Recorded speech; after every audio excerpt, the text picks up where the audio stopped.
میرے نبی کریم علیہ الصلوۃ والسلام کی صفائی کا، نفاست کا، حضور کے حسن کا، ظاہری حسن کا جو اللہ نے دیا تھا، اس کا حال یہ ہے کہ رب فرماتا ہے والضحیٰ واللیل اذا سجا، محبوب تیرے چمکتے ہوئے چہرے کی بھی قسم ہو، اور جب اس کے گرد زلفیں چھا جاتی ہیں مجھے اس کی بھی قسم ہو۔ اور حضرت عبداللہ بن رواحہ نبی پاک کے صحابی ہیں، وہ فرماتے ہیں کہ حضور کوئی معجزہ نہ دکھاتے، نہ چاند توڑتے، نہ ڈوبا سورج موڑتے، نہ درختوں سے کلمہ پڑھواتے، کوئی معجزہ نہ دکھاتے، پھر بھی نبی پاک کا چہرہ اتنا خوبصورت تھا کہ لوگوں نے دیکھتے جانا تھا اور کلمہ پڑھتے جانا تھا۔ یہ حضور علیہ السلام کے ظاہری حسن کا حال تھا، لیکن اس کے باوجود اللہ کے محبوب آئینے کے سامنے کھڑے ہو کے کنگھی فرماتے تھے، تیل استعمال فرماتے تھے۔ اللہ کے محبوب علیہ السلام اپنے بالوں کے درمیان سے مانگ نکالتے تھے، آدھے بال ایک طرف ہوتے تھے، آدھے ایک طرف ہوتے تھے، اور صحابہ فرماتے ہیں کئی دفعہ حضور امامہ اتارتے تو ان بالوں کے بیچ جو خوشبو لگی ہوتی اس کا رنگ بھی ہم دیکھا کرتے۔ حضور صاف لباس پسند کرتے تھے۔ ایک شخص کو حضور نے دیکھا، اس نے میلے کچیلے کپڑے پہنے، تو حضور نے ٹھنڈی آہ بھری، فرمایا کاش یہ دھو کے کپڑے پہنتا۔ ایک شخص کو دیکھا بال بکھرے ہیں، کنگھی نہیں کی، تو حضور فرمانے لگے کاش یہ کنگھی کر لیتا۔ نفاست پسند آدمی پہ نا بوجھ بنتا ہے۔ جو آدمی، آپ کو پتہ ہے کہ امام شافعی تو فرماتے ہیں جمعے والے دن غسل کرنا واجب ہے، مت غسل نہ کرے تو جمعہ ہی نہیں ہوگا۔ اگرچہ ہمارے امام صاحب کے نزدیک سنت ہے۔ یہ سنت کب بنا؟ ایک دن نہ بہت سارے لوگ اپنے اپنے کام سے اٹھے مسجد میں آ گئے، مسجد نبوی میں۔ کوئی کسان تھا تو کھیت سے اٹھ کے آ گیا، کوئی مزدور تھا تو مزدوری سے اٹھ کے آ گیا۔ تو مسجد میں جب بہت سارے لوگ جمع ہوئے نا، تو بعض لوگوں کو دقت محسوس ہوئی، تو رسول کریم علیہ السلام نے فرمایا کتنا ہی اچھا ہو کہ تم جمعے والے دن نہا کے آیا کرو۔ بس وہ صحابہ کا مزاج ہمارے والا نہیں تھا کہ تفصیل بتائیں، حکمت بتائیں، ملے گا کیا، ثواب کتنا، نہ نہائے تو گناہ، یہ کوئی نہیں۔ حضور نے کہا کہ نہا کے آؤ تو کتنا ہی اچھا ہے۔ پھر کسی صحابی نے کبھی بھی بغیر غسل کیے جمعہ ادا ہی نہیں کیا، کسی نے بغیر غسل کے کبھی جمعہ ادا ہی نہیں کیا نا۔ اسلام بڑا خوبصورت دین ہے۔ حضور نے فرمایا جو کچا پیاز کھائے وہ مسجد نہ آئے، پہلے مسواک کرے، دانت صاف کرے، پھر آئے۔ نبی پاک صلی اللہ علیہ وسلم نے فرمایا جو کچی مولی کھائے مسجد نہ آئے۔ مولی کھانا جائز ہے، پیاز کھانا جائز ہے، لیکن منہ سے بدبو آتی ہے۔ نبی پاک علیہ السلام کا ظاہری حسن کیا بات ہے۔ میلاد مبارکہ میں نبی پاک علیہ السلام کی جو چیز بڑی کھل کے واضح ہوتی ہے وہ رسول اللہ کا حسن و جمال ہے۔ آپ کی والدہ سیدہ طیبہ طاہرہ حضرت سیدہ آمنہ رضی اللہ تعالیٰ، اماں جی کہتی ہیں کہ میرے محبوب جب میرے بطن اقدس میں آئے تو جو تکالیف عورتوں کو ہوتی ہے مجھے ان میں سے کوئی تکلیف بھی نہیں ہوئی، اور اماں جی کہتی ہے مجھے کبھی کوئی ثقل، کوئی بوجھ محسوس نہیں ہوا، اور فرماتی ہیں کہ جو ولادت کے وقت لوگوں کو، عورتوں کو تکلیف ہوتی ہے مجھے وہ بھی نہیں ہوئی، اور فرماتی ہیں کہ نبی کریم علیہ السلام پیدا ہوئے تو ہمیں حضور علیہ السلام کی ناف کو کاٹنا نہیں پڑا، ناف بریدہ پیدا ہوئے، ختنہ شدہ پیدا ہوئے۔ آپ کو پتہ ہے عورتیں غسل دیتی ہیں بچے کو پیدا ہونے کے بعد، لیکن میرے محبوب نے سجدہ ہی کر لیا پیدا ہوتے ہی، امتی امتی کہتے ہوئے پیدا ہوئے۔ حق نے فرمایا کہ بخشا الصلاۃ والسلام، اور پہلے سجدے پر روز ازل سے درود۔ میرے امام فاضل بریلوی کا جو انداز تکلم ہے نا، اس کی بھی حد ہی کوئی حد ہی نہیں، کہاں تک ان کی محبت جاتی، کہنے لگے پہلے سجدے پہ روز ازل سے درود، یادگاری یہ امت پہ لاکھوں سلام، یادگاری یہ امت پہ لاکھوں سلام۔ بتائیے بغیر وضو کے، بغیر غسل کے سجدہ ہو جاتا ہے؟ تو حضور نے سجدہ کر کے بتایا کہ اللہ نے مجھے پاک صاف پیدا کیا ہے۔ نبی پاک صلی اللہ علیہ وسلم کی والدہ نے جب یہ باتیں ارشاد فرمائیں تو لوگوں نے پوچھا ان سے کہ اماں جی پھر آپ ایک جملے میں بتائیں کہ ماجرا سارا کیا تھا، آخر ایک ولادت تو ہوئی نا، آپ کے وجود اطہر سے ایک بچہ تو نکلا، تو یہ کیا تھا؟ تو سیدہ آمنہ فرمانے لگی خرج منی نور، بس میرے وجود سے ایک نور نکلا ہے، بس میرے وجود سے ایک، اور روشنی آتی جاتی ہے تو کسی کو تکلیف نہیں دیتی، ایک نور نکلا۔ میرے رسول کریم علیہ السلام کو ظاہری حسن بھی کمال دیا، اور پھر حضور کی نفاست پسندی، صفائی پسندی۔ نبی پاک جب بات کرتے تھے نا تو حضور کے دانتوں سے نور نکلتا تھا، اس کے باوجود حضور ہر وضو کے لیے مسواک کرتے۔ میں نے ہر نماز کے لیے نہیں کہا، میں اپنے لفظوں کا ذمہ دار ہوں۔ کس کے لیے بولے آپ حضرات؟ ہر وضو کے لیے، یعنی اگر نبی پاک نے وضو نماز کے لیے کیا تب بھی مسواک کی، اور اگر قرآن شریف کی تلاوت کے لیے کیا تو پھر بھی مسواک کی، کسی اور موقع کے لیے وضو فرمایا تو پھر بھی مسواک کی۔ اور سیدہ عائشہ فرماتی ہے جب بھی حضور گھر سے نکلنے لگتے پہلے مسواک فرماتے، حالانکہ رسول پاک کے دندان اقدس تو نور والے تھے، ضرورت ہی نہیں تھی ہماری تعلیم کے لیے نفاست پسندی. ایک بات میں نے شروع کرنی ہے پر آپ نے ناراض نہیں ہونا, پہلے وعدہ کر لیں. جڑے نہیں بولے انہوں نے کی ارادہ ہے ہو جانا ہے, چلو ہو جائے کوئی گل نہیں, خیر ہے, ہو جائیں آپ ناراض. نبی پاک نے بڑی مونچھیں نہیں پسند کی, حضور کو اچھی نہیں لگتی تھی. ایک بات پوچھتا ہوں آپ سے, یہ درد دل ہے میرا اور صرف سمجھانے کے لیے عرض کر رہا ہوں, کوئی تنقید نہیں, اللہ تعالیٰ مجھے نیت کا وضو عطا کرے. ایک بات بتانا, اگر بہو کھانا پکا کے لائے اور سالن سے بال نکل آئے تو پھر اس کا کیا حال ہوتا ہے؟ کئی تو بوڑھے پلیٹ اٹھا کے دیوار میں مارتے ہیں, ایسا ہی ہوتا ہے نا, یہ کیا ہے؟ اور اگر کبھی روٹی سے نکل آئے تو بیوی صاحبہ کا کیا حال ہوتا ہے؟ یہ کوئی طریقہ ہے کھانا پکانے کا؟ اور اللہ تعالیٰ معاف کرے, اگر کبھی ہوٹل میں چلے جائیں امیر لوگ 15,000 کا ڈنر کرنے, تو وہاں کسی سالن کی پلیٹ سے بال نکل آئے تو پھر تو پیسے کیا دینے ہیں, پھر تو ان کو اور جرمانہ ہو جاتا ہے. یہ تو سارے بال نکل آئے تو مشکل, اور ویسے بھی جو نفاست ہے نا طبیعت کی, اس پر بوجھ بنتا ہے. بال کھانے میں ہو, آٹے میں ہو, تو بوجھ بنتا ہے. تو بڑی مونچھوں والا دوست, بھائی, بزرگ جب پانی پیے گا تو بال پانی میں جائیں گے کہ نہیں جائیں گے؟ حکیم اور ڈاکٹر کہتے ہیں کہ کینسر کے مرض کا خطرہ ہے. اب باقی بھی راضی نہ ہو, حضور نے بڑی مونچھیں بھی پسند نہیں کی اور چھوٹی داڑھی بھی پسند نہیں کی. حضور نے فرمایا داڑیاں بڑھاؤ, مونچھوں کو پست کرو, مشرکین کی مخالفت کرو. اور ایک مقام پہ رسول پاک علیہ السلام نے یہاں تک فرمایا کہ جو مونچھیں پست نہیں کرتا وہ ہم میں سے ہے ہی نہیں. اتنے سخت لفظ. ایک صحابی تھے, آپ یقین کریں نا, کئی دفعہ دوستوں کو کہنا پڑتا ہے, اور کئی دفعہ نا مجھے محسوس ہوتا ہے کہ یار ہم روز ہی کہتے ہیں, لیکن کہتے پتہ کیوں ہے کہ بوجھ بنتا ہے وہ بندہ جو اس طرح کی تباہ کے ساتھ آتا ہے, جو حضور نے پسند نہیں کیا. ایک شخص نبی پاک کے سامنے آیا, قاضی عبد الدائم دائم صاحب نے لکھا ہے, بڑی خوبصورت بات لکھی ہے. کہنے لگے حضور کے سامنے وہ اکثر آیا کرتا تھا تو مونچھیں بڑی تھی, حالانکہ داڑھی بھی بڑی تھی, مونچھیں بھی بڑی تھی. 2-4 دفعہ حضور نے باتوں باتوں میں تاعت اللفظ سمجھایا. کچھ بندے نہیں سمجھتے, تاعت اللفظ سمجھاؤ یا بڑا کھول کھول کے سمجھاؤ, پر بات سمجھنے کو تیار نہیں ہوتے. پتہ نہیں کیا ایسا حسن ہے بھئی, جو حسن نبی پاک نے پسند نہیں کیا وہ کبھی حسن ہو سکتا ہے, کبھی خوبصورتی ہو سکتی ہے. وہ کسی کا ذاتی کلچر تو ہو سکتا ہے, پر دین کی تہذیب نہیں. نبی کریم علیہ السلام نے کئی دفعہ سمجھایا تو ان کی سمجھ میں بات نہ آئی. ایک دن وہ بیٹھے ہوئے تو حضور نے ایک صحابی سے فرمایا کینچی لاؤ. کہنے لگے میں سمجھ گیا کہ میرے ساتھ کچھ ہونے لگا ہے. ساتھ ہی حضور نے فرمایا ایک مسواک بھی لانا. کہنے لگے میں نے کہا بچت ہو گئی, میرے تو دانت صاف ہے. تو یہ شاید اس کی بات ہونے لگی ہے جس کے دانت بھی ٹھیک نہیں. دونوں چیزیں جب آ گئی نا تو حضور اٹھے, اور نبی پاک نے مسواک ان کے ہونٹوں پہ رکھی, اسی سے آبی ہونٹوں کے اوپر مسواک رکھ کے تو اوپر سے حضور نے مونچھیں کاٹ لی. فرمایا یہ نہ ایسا کرو, یہ چیز مجھے پسند نہیں ہے.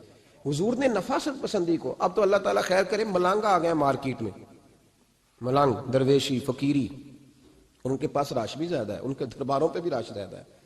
جی کہتے ہیں حضرت صاحب درویش آدمی ہے. بھئی روٹی تو پورے ٹائم پہ کھاتا ہے, مونچھیں کٹوانے میں ہی درویش ہو گیا ہے. نہ بال کٹواتا ہے نہ مونچھیں کٹواتا ہے. یہ گرو نانک کی تعلیمات ہیں, یہ نبی پاک کی تعلیم نہیں. وجود کا کوئی بال نہ کٹوانا یہ سکھوں کا طریقہ ہے, مسلمانوں کا یہ انداز. یہ کدھر کی فقیری ہے؟ دین کوئی غلاظتوں والا ہے معاذ اللہ, کہ بابا کپڑے نہیں بدلتا, بابا غسل نہیں کرتا, بابا بال نہیں کٹواتا. بابا ہے, پاگل ہے. قطعی طور پر کوئی فقیری نہیں. فقیری صرف وہ ہے جو میرے نبی نے کیا ہے صلی اللہ تعالی. اس منبر پر بیٹھنا فقیری ہے چونکہ حضور ہر جمعے بیٹھا کرتے تھے. مصلی پہ نماز پڑھانا فقیری ہے چونکہ حضور ہر جمعے ہر 5 نمازوں کی حضور امامت فرماتے تھے. دین کی تبلیغ کرنا فقیری ہے جو میرے نبی پاک کیا کرتے. خلاف پیغمبر کسے راہ گزیر, وہ فقیری نہیں, وہ تماش بھی نہیں ہے, لوٹنے کا طریقہ ہے, اس کے علاوہ کوئی سٹائل نہیں. فقیری صرف وہ ہے جو رستہ میرے رسول پاک نے ہمیں عطا فرمایا, اس سے ہٹ کر کوئی فقر نہیں. میری بات کی سمجھ آ گئی آپ حضرات کو؟ نبی پاک علیہ الصلوۃ والسلام صاف لباس, اچھے کپڑے, اجلا انداز. اچھا, جو بات جہاں میں لے کے جانا چاہ رہا ہوں اس کو سمجھیں. ایک آدمی ظاہری طور پر بڑا خوبصورت ہو پر کپڑے میلے کچیلے پہنے, وہ بھی بندہ اچھا نہیں لگتا. ظاہری بھی حسن ہو, کپڑے بھی اس کے صاف ہوں, لیکن بولے سخت, باتیں ترش کرے, تلخ جملے بولے, تو اس کی بھی ساری پرسنالٹی ڈیمیج ہو جاتی, ختم. بڑا اچھا آدمی تھا, بڑا نورانی چہرہ تھا, بڑی خوبصورتی تھی, بڑا صاف ستھرا تھا, بڑا پاکیزہ تھا, کپڑے بھی بڑے خوشبو والے پہنے ہوئے تھے, بڑے صاف ستھرے لباس میں ملبوس تھا. لیکن جب اس نے بات شروع کی اور بزرگ تھا, سفید داڑھی تھی, معاذ اللہ تعالیٰ کسی بچے کو گالی دے دی, اچھا لگتا ہے؟ مجھے بتائیں, اس کے پاس بیٹھنے کو دل چاہتا ہے؟ اس کی ساری پرسنالٹی جو ہوتی ہے وہ خراب ہو جاتی ہے. شخصیت کا جو ایک بھرم ہوتا ہے وہ ٹوٹ جاتا ہے. ایک روایت میری نظر سے گزری, اور کیا ہی انداز ہے, امام زرقانی نے لکھی. ایک صحابی ہیں حضرت ابو قرصافہ رضی اللہ تعالیٰ عنہ، حضرت ابو قرصافہ رضی اللہ تعالیٰ عنہ فرماتے میں چھوٹا تھا، میری اماں اور میری خالہ مجھے ساتھ لے گئیں، میں نے کہا کہاں جانا ہے؟ کہنے لگے آؤ نبی پاک کا کلمہ پڑھنے جانا ہے۔ پڑھیے درود شریف صلی اللہ، سارے پڑھیے، پھر پڑھیے ایک دفعہ صلی اللہ تعالیٰ علیہ۔ حضور کا ذکر ہو تو فوراً درود پڑھنا چاہیے۔ نبی کریم علیہ السلام کی بارگاہ میں نا میری خالہ اور میری اماں دونوں مجھے ساتھ لے گئیں کلمہ پڑھنے۔ کہتے ہیں جب ہم حضور کی بارگاہ میں پہنچے، کلمہ پڑھا، واپس آئے تو میری اماں اور میری خالہ آپس میں بات کرنے لگی۔ میری خالہ کہنے لگی تو نے دیکھا ہے ان کا بولنا کتنا مزیدار تھا؟ میری خالہ کہنے لگی تو نے تو وہ دیکھا لیکن وہ جو غلام آیا تھا اس کے ساتھ ان کا رویہ کتنا پیارا تھا۔ تو نے دیکھا جب وہ کھانا کھا رہے تھے تو پہلا خیال انہوں نے ہمارا کیا۔ بار بار وہ ان کا ذکر کرتی، کہتے آپس میں حضور کی شانیں بیان کرتی، میری اماں بھی میری خالہ بھی۔ بالآخر بات لمبی ہو گئی تو میری اماں بولی، کہنے لگی بس کر، ہم کتنی عظمتیں بیان کریں گے، مجھے تو 3 باتیں سمجھ میں آئی ہیں۔ کتنی؟ 3 باتیں مجھے سمجھ میں آئی ہیں۔ کہا وہ کیا؟ تو کہنے لگی ما رأینا مثل ھذا الرجل احسن وجھا ولا القى ثوبا ولا البنا کلاما۔ کہنے لگی مجھے تو 3 باتیں سمجھ میں آئی ہیں کہ نہ اتنا خوبصورت چہرے والا کوئی شخص دیکھا ہے، اور نہ اتنے صاف کپڑوں والا کوئی دیکھا ہے، اور نہ ہی اتنی میٹھی بولی بولنے والا کوئی دیکھا ہے۔ تینوں باتوں کی کمال ہے، ظاہری حسن بھی کمال، کپڑوں کی صفائی بھی کمال، اور رسول پاک کا بولنا بھی کمال، لب و لہجے میں مٹھاس بھی خوبصورتی والی۔ یہ اصل حسن ہے کہ ظاہراً بھی انسان بڑا منزہ ہو، باطناً بھی بڑا صاف ستھرا ہو۔ میرے رسول پاک علیہ السلام کا طریقہ مبارکہ پتہ کیا تھا؟ حضور صلی اللہ تعالیٰ علیہ وآلہ وسلم جب مسجد میں نماز پڑھ لیتے تو حضرت جعفہ رضی اللہ تعالیٰ عنہ فرماتے، بخاری کی حدیث ہے، فرماتے ہیں میں مدینہ شریف میں آیا تو حضور نماز پڑھ لیتے تو صحابہ نبی پاک کے پاس آتے اور حضور کا دست مبارک پکڑ کے پہلے چومتے پھر چہروں پہ ملتے، پہلے چومتے پھر چہروں پر۔ نبی پاک کے صحابہ حضور کے قدم بھی چوما کرتے، قدموں میں جھکا کرتے تھے۔ یہ تو بھائی اس وقت پتہ چلتا ہے جب کسی سے پیار ہو جاتا ہے، جب کسی بندے سے۔ میں اکثر مثال دیا کرتا ہوں اکثر کہ کسی کا بچہ پیشاب کرے تو کہہ آتی ہے، الٹی آتی ہے، لیکن اپنا بچہ بالوں میں بھی کر دیتا ہے، پھر کوئی کہہ نہیں آتی چونکہ اپنا ہے نا، پیار ہو گیا نا۔ اب وہ کیفیت جب کسی سے محبت ہو جاتی ہے نا تو کچھ چیزیں صرف سمجھنے کی نہیں، کچھ چیزیں ایسی ہوتی ہیں جو محسوس کرنے والی ہوتی۔ اس نے کہا تھا عشق ایک ڈھونگ ہے، میں نے کہا تجھے عشق ہو خدا کرے، پھر کوئی تجھے اس سے جدا کرے، تو اسے تسبیحوں پہ پڑھا کرے، تو اسی کا نام جپا کرے، تو گلی گلی پھرا کرے، پھر میں کہوں کہ عشق ایک ڈھونگ ہے اور تو نہیں کہا کرے، پھر میں کہوں کہ عشق ایک ڈھونگ ہے اور تو۔ اس نے کہا تھا عشق ایک ڈھونگ ہے تو میں نے کہا تجھے عشق ہو خدا کرے۔ بھائی یاد رکھو جب انسان کو محبت ہوتی ہے تو پھر اس کے انداز بدل جاتے ہیں، اس کے طور طریقے تبدیل ہو جاتے ہیں۔ وہ میں اکثر ایک بات کہا کرتا ہوں، میں کہتا ہوں بچہ باہر سے برگر کھا کے آ جاتا ہے رات کو، اماں کہتی بیٹے روٹی کھا لو، کہنا تو گوبھی پکائی میں نہیں کھانی، حالانکہ برگر کھا آیا ہے، دور سے کھا آیا ہے، تو اماں اس کو کہتی ہے پھر میں سوئیاں نہ بنا دوں تھوڑی سی اپنے بیٹے کو، فٹافٹ چاول نہ تجھے ابال دوں، ساتھ میں باریک دال بنا دیتی ہوں، کہتا نہیں میری مرضی کا پکاتے ہی نہیں، میں نے نہیں کھانا۔ ایسے اب ابا جو ہے نا، ابا وہ اماں کو سمجھا رہا، کہتا چھڈ پرا، بھوک لگے گی تو آپ ہی کھا لے گا، تو نہ ایڈی ٹینشن ہے، ایمی پہ تینوں ستاندا ہے۔ اماں کیا کہتی ہے؟ کہتی نہیں مجھے نیند نہیں آ رہی، کھائے گا تو سکون آئے گا۔ اب اس کو آپ لاکھوں دلیلیں دیں کہ سیانا بیان ہے، بچہ نہیں ہے، 22 سال کا ہے، 24 سال کا، چھوڑ تو کیا کر رہی ہے، لیکن اماں کو کوئی سمجھا سکتا؟ کیوں نہیں سمجھا سکتا کہ اسے اپنے بیٹے سے پیار بڑھائے؟ وہ کیا کرے، وہ مجبور ہے، اس کے دل کی کیفیت اس طرح کی ہے کہ کوئی دنیا کی طاقت اسے سمجھا سکتی، سوال ہی نہیں پیدا ہوتا کوئی اسے سمجھا سکے، یہ ممکن کیسے ہو، کیسے سکتا ہے؟ یہ محبت ہے۔ میرے رسول پاک علیہ السلام کے صحابی حضرت جعفہ فرماتے میں حضور کی بارگاہ میں آیا تو صحابہ کیا کرتے، نبی پاک کا دست مبارک پکڑتے، پہلے چومتے پھر چہرے پہ ملتے، بخاری ہے۔ فرماتے میں نے کہا یہ کیا کر رہے ہیں؟ پھر اچانک میرا بھی دل کیا ذرا کر کے تو دیکھو، کچھ چیزیں چکھنے پہ پتہ لگتا ہے کتنی مزیدار ہے۔ کہتے میں بھی قریب گیا، حضور کے دست مبارک میں نے ہاتھ ڈالا، فرماتے ہاتھ پکڑا ہی تھا کہ نبی پاک کا ہاتھ برف سے بھی زیادہ ٹھنڈا، فرماتے ہیں پھر میں نے پکڑ کے چہرے پہ ملا تو کستوری سے زیادہ خوشبو آ رہی تھی دست مبارک۔ فرماتے ہیں اب میرا چھوڑنے کو دل ہی نہیں کر رہا تھا، اب میری طبیعت نہیں مان رہی تھی۔ میرے نبی کریم علیہ السلام اللہ کی دلیل ہیں، ہر پاکیزگی، ہر حسن، ہر کیف اللہ نے اپنے رسول کو عطا فرمایا۔ دنیا کی جتنی غلاظتیں تھیں جب کوئی حضور کے قریب جاتا تھا تو ساری غلاظتیں دور ہو جاتی۔ کما ارسلنا فیکم رسولا منکم یتلو علیکم آیاتنا ویزکیکم، اللہ فرماتے ہیں میرے محبوب تم پر میری آیتیں پڑھیں گے اور تمہیں پاک فرما دیں گے۔ تمہاری ساری ناپاکیاں نبی پاک دور کر دے، ہر غلاظت تم سے دور ہٹ جائے۔ ایک صحابی ہیں حضرت شیبہ بن عثمان رضی اللہ تعالی عنہ، وہ کہتے ہیں میرے والد کو اور میرے چچا کو مسلمانوں نے احد میں قتل کر دیا تھا، میرے دل میں بڑا غصہ تھا، بڑا جلال تھا کہ کبھی مجھے موقع ملے تو میں بدلہ لوں گا۔ کہتے ہیں فتح مکہ کے بعد نبی پاک علیہ السلام حوازن کی جنگ کے لیے نکلے، مجھے پتا چلا حضور جا رہے ہیں، تو میرے اندر شعلے بھڑک رہے تھے انتقام کے۔ روز میں منصوبہ بندی کرتا، پلاننگ کرتا کہ کسی طریقے سے میں ان تک پہنچوں گا اور بدلہ لوں گا۔ کہتے ہیں نبی کریم علیہ السلام نہ حوازن کے لیے پہنچ چکے تھے، فرماتے میں بھی جنگ میں جا کے شریک ہو گیا، اور میں نے طریقہ اس طرح کا اختیار کیا کہ کسی طریقے میں حضور تک پہنچ جاؤں۔ سمجھ آ رہی ہے میری بات کی؟ نبی کریم علیہ السلام تک کسی طریقے پہنچ جاؤں۔ فرماتے ہیں لڑتے لڑتے، لڑائی کے دو طریقے ہوتے تھے، کبھی تو ایسے ہوتا تھا کہ ایک دو آدمی مل کے آپس میں لڑتے تھے، پھر گمسان کا رن پڑتا تھا، گھمبیر ہو جاتی تھی جنگ، سمجھ نہیں آتی تھی تیر کہاں سے آیا، نیزہ کہاں سے آیا۔ فرماتے جب گمسان کا رن پڑا نا، مجھے موقع مل گیا، میں حضور کے قریب پہنچ گیا۔ حضرت شیبہ بن عثمان رضی اللہ تعالیٰ عنہ کہتے جب میں پہنچ گیا تو میں نے نا دیکھا کہ اب حضور کے قریب لوگ نہیں ہیں۔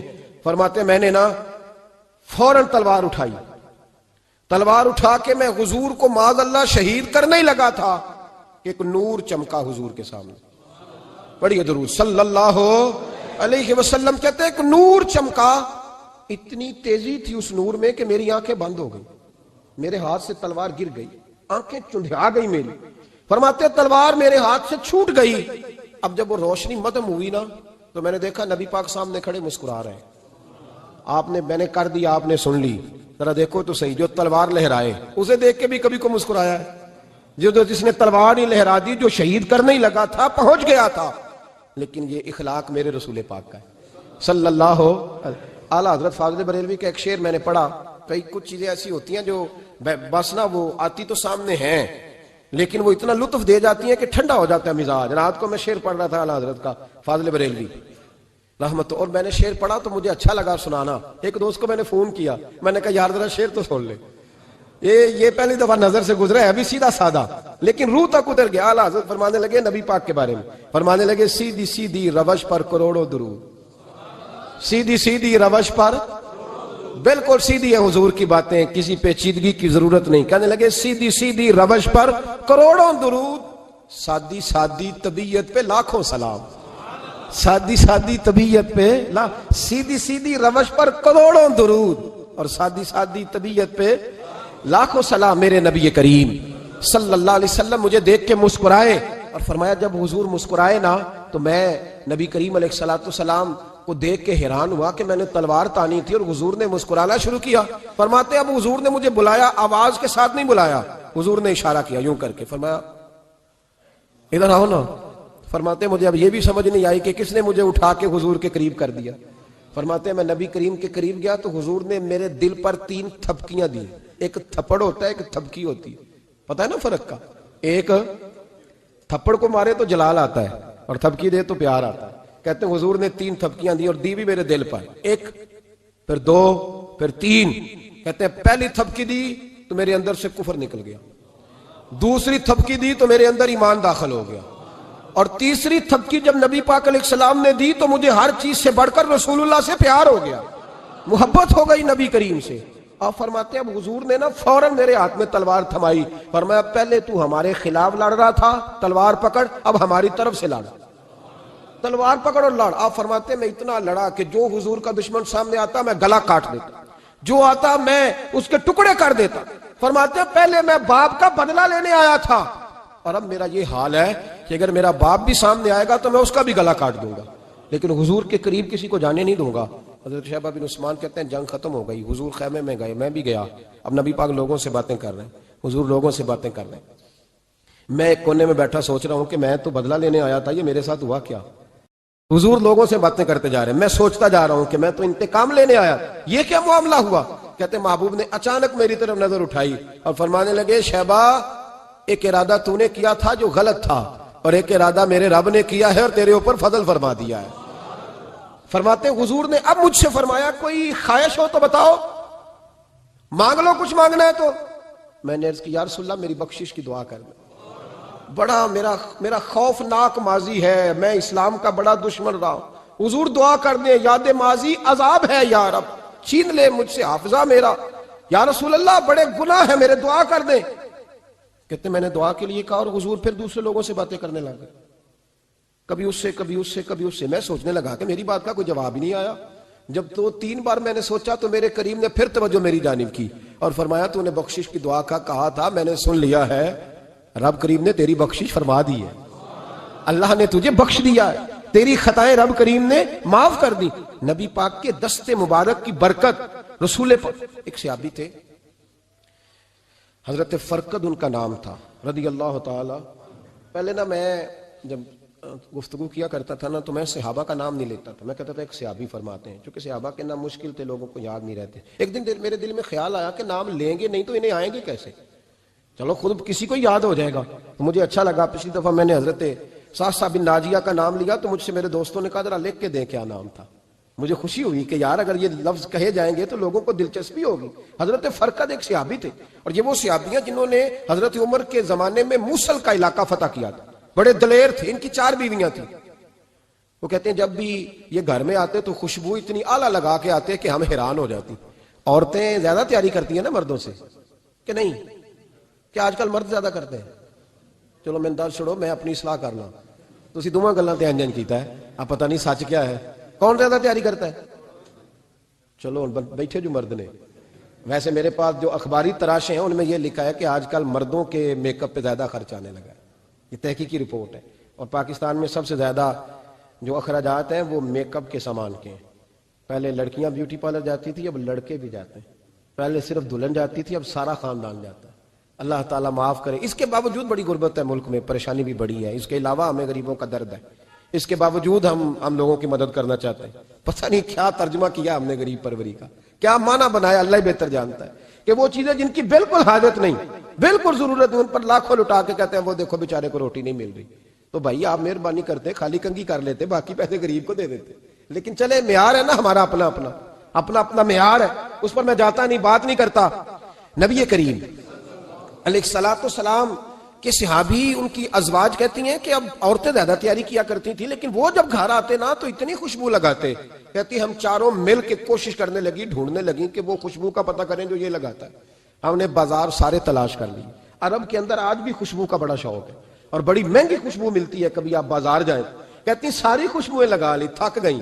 ایک دن چاروں سوتنے مل کے بیٹھی، کہنے لگی ہم نہیں اس کا مقابلہ کر سکتے، آج پوچھ ہی لے کہاں سے خوشبو لگاتا ہے، پوچھ ہی لیتے ہیں، چلو بات ہی ختم ہو جائے، پوچھ لیں۔ یہ ہم جتنی مرضی اعلیٰ لگائیں، جب یہ آ جاتا ہے نا، کچھ لوگ میرے محفل ہوتے ہیں، جہاں آ جاتے ہیں وہاں چھا جاتے ہیں، تو یہ جب آتے ہیں تو چھا ہی جاتے ہیں۔ کیا کریں، اس طرح کا میرے محفل ہے، کیا کریں اس کا؟ فرمانے لگی ایک دن چاروں سوتنوں نے مل کے ان کو بٹھا لیا، کہنے لگی بتاؤ تو صحیح خوشبو کون سی لگاتے ہو؟ کہنے لگے کوئی بھی نہیں، کبھی لگائی نہیں، آج تک نہیں لگائی۔ تو کہتے ہیں بیویاں کہنے لگی صحابہ تو غلط بیانی نہیں کرتے، پر آپ کیا بات کر رہے ہیں، یہ کیسے ہو سکتا ہے کہ آپ آتے ہیں تو ہم حیران ہو جاتی ہیں۔ فرمانے لگے جس دن کی تم لگی ہوئی ہو نا میری خوشبو کا مقابلہ کر دے، مجھے پہلے دن کا پتا ہے۔ تو میں نے کہا چلو زور لگا ہی لیں، دیکھ ہی لیتے ہیں کہاں تک بات جاتی ہے تمہارے پاس، جتنا زور لگا لو۔ بہرحال میں اللہ کی قسم اٹھا کے کہتا ہوں کبھی نہیں لگائی۔ تو بیویاں کہنے لگی پھر بتا تو صحیح، تو ایک دلیر آدمی ہے، اور جو دلیر لوگ ہوتے ہیں وہ خوشبوؤں کے اور کپڑوں کے اور ان چیزوں میں زیادہ وقت نہیں لگاتے، ان کے تو مشن اور طرح کے ہوتے۔ آپ تو مجاہد قسم کے آدمی ہیں، پر ہر وقت خوشبو آتی ہے۔ تو حضرت فرقد رو پڑے، کہنے لگے بیمار ہو گیا تھا، لاچار ہو گیا، حکیموں طبیبوں نے انکار کر دیا، وجود پر میرے آبلے نکل آئے، پھنسیاں بن گئی، ان میں پیپ بھر گئی، بیٹھ نہیں سکتا تھا، اٹھ نہیں سکتا۔ جب تھک گیا نا تو دروازہ رسول پہ چلا گیا، جب تھک گیا طبیبوں کا، تھکایا ستایا حضور کی بارگاہ میں، کہا محبوبہ دیکھے تو صحیح میرا کیا حال ہے۔ حضور ذرا دیکھ کے، چل نہیں سکتا، سو نہیں سکتا، بیٹھ نہیں سکتا، تیرے علاوہ غم کسے بتاؤں؟ کہتے ہیں حضور نے فرمایا 70 ڈھانپ لے، باقی سارے کپڑے اتار دے۔ 70 ڈھانپ لے، کہتے ہیں ٹخنوں سے لے کر ناف تک میں نے 70 ڈھانپ لی، باقی سارے کپڑے اتارے۔ حضور کیا کریں گے؟ فرماتے ہیں نبی پاک نے دست مبارک اٹھایا، برف سے ٹھنڈا، کستوری سے زیادہ مہکنے والا، فرماتے ہیں پورے وجود پر میرے حضور نے دست مبارک ایک دفعہ لگا دیا، اب جدھر جدھر سے گزرتا ہوں ساری دنیا خوشبو سے بھر جاتی ہے۔ یہ نبی پاک کا دیا ہوا نور ہے، یہ حضور کی عطا کردہ شفا ہے، یہ رسول پاک کے حسن کی خیرات ہے۔ ایک شاعر نے ایک فکرہ کا کمال کر دی، کہنے لگا ظلمت کو ان کے نور نے کافور کر دیا، جس پر پڑی نظر اسے بھی نور کر دیا۔ رسول پاک علیہ السلام کے دست خیر میں وہ برکات تھیں۔ حسن کی دو قسمیں ہوتی ہیں، ایک حسن ہوتا ہے ملمہ سازی والا، بیوٹی پارلر والا، ایک حسن ہوتا ہے باطن کا۔ بچے پتہ کیوں خوبصورت ہوتے ہیں؟ اس پر علماء مناطقہ نے بحث کی ہے، محدثین نے لکھا ہے۔ بچہ گدھے کا بھی ہو تو پیارا لگتا ہے، چھوٹا بچہ اگر اس کا رنگ بہت گورا نہ بھی ہونا، صرف چھوٹا ہو، وہ پیارا لگتا ہے، اس میں ایک جاذبیت ہوتی ہے۔ اس پر ہمارے مفسرین نے، محدثین نے، علماء مناطقہ نے ایک بحث کی ہے۔ وہ کہتے ہیں اصل بات یہ ہے کہ بچے جھوٹ نہیں بولتے، بددیانتی نہیں کرتے، دھوکہ نہیں کرتے۔ یہ جو اندر کی عیاریاں ہوتی ہیں نا، چہرہ بھی خطرناک کر دیتی ہیں، اور جب اندر حسن ہوتا ہے تو باہر بھی حسن ہی ہوتا ہے۔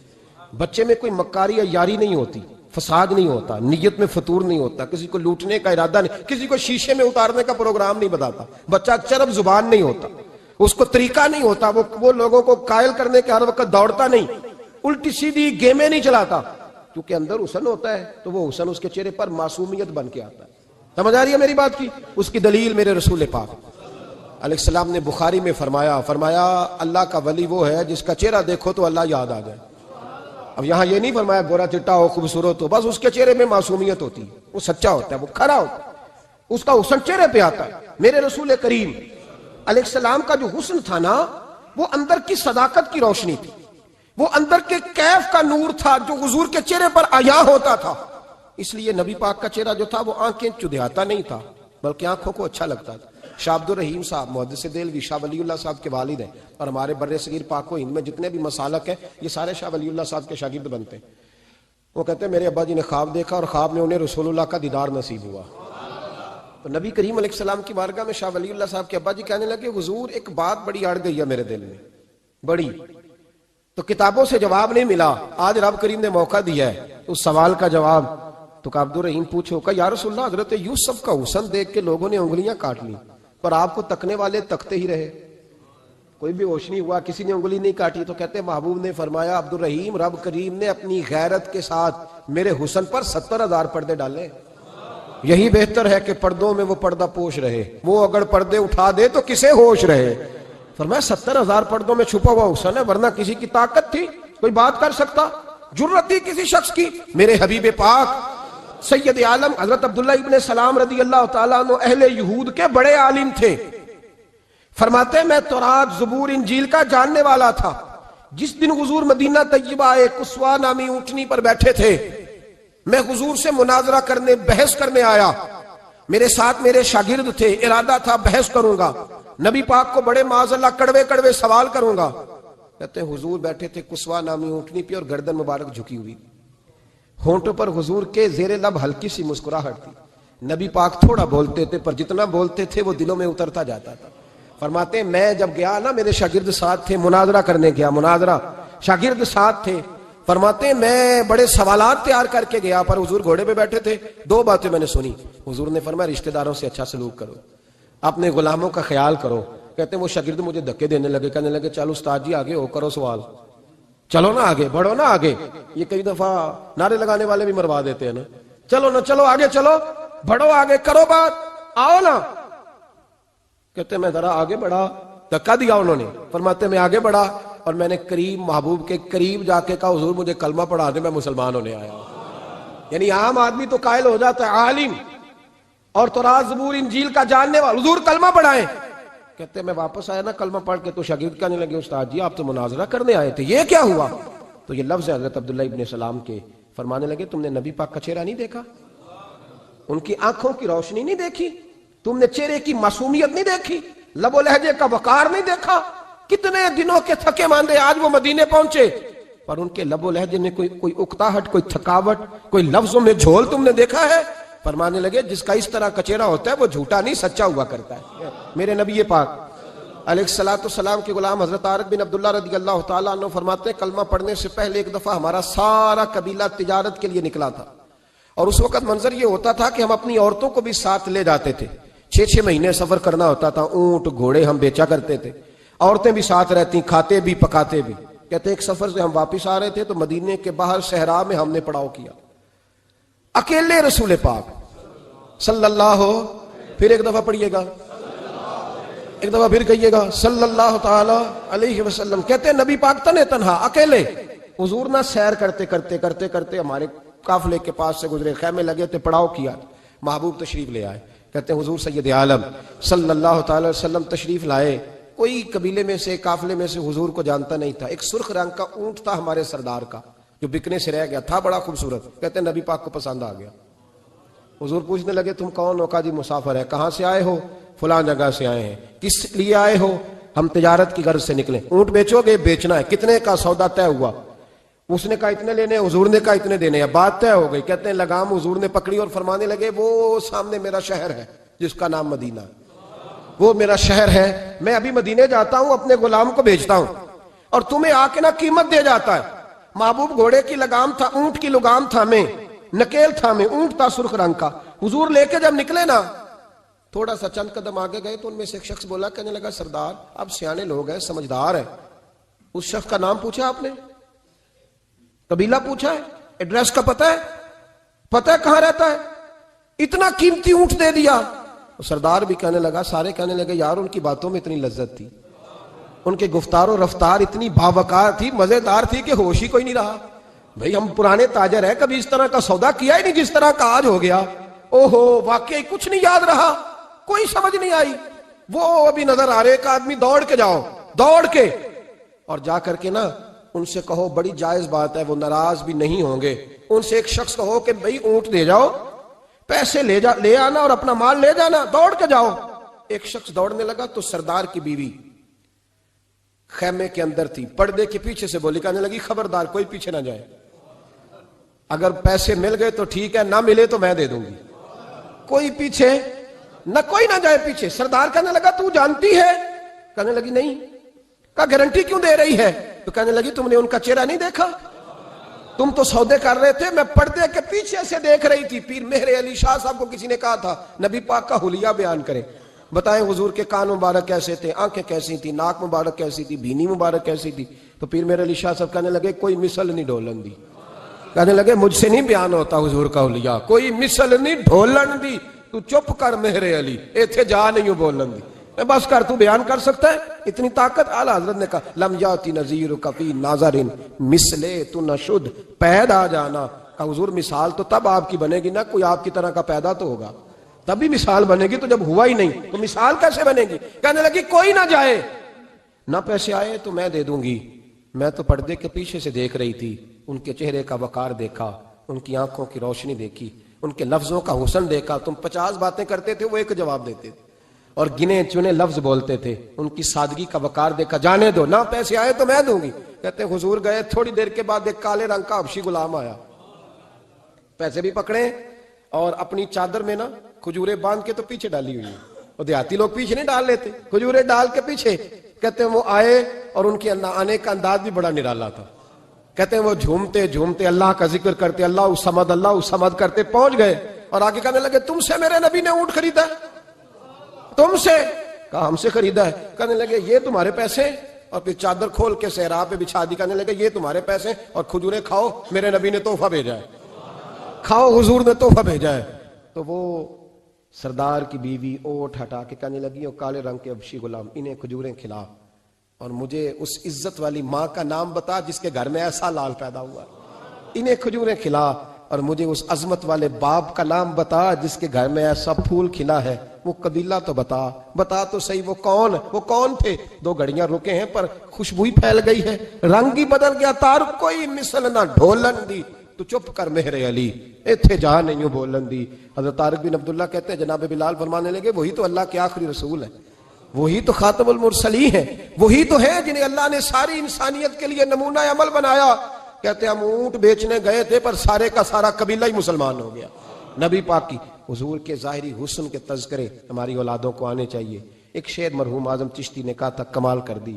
کہنے لگے سمجھا نہیں ہنوز میرا عشق بے ثبات, تو کائنات حسن ہے یا حسن کائنات؟ میں آج تک سمجھ نہیں سکا. سمجھا نہیں ہنوز میرا عشق بے ثبات, تو کائنات حسن ہے یا حسن کائنات. بھائیو وہ سارے طریقے اپناؤ جو رسول پاک نے عطا فرمائے. حسن بھی نبی پاک کے طریقوں میں ہے، پاکیزگی بھی نبی پاک کے طریقوں میں ہے، بقا بھی حضور کے. اور جو چاہتا ہے نا دنیا میں سب سے خوبصورت بن جائے، نظر آئے اور اس کی خوشبو سے لوگوں کے دل ٹھنڈے ہوں، وہی طریقہ اپنائے جو میرے نبی نے عطا کیا ہے. آخر دعوانا ان الحمدللہ رب العالمین.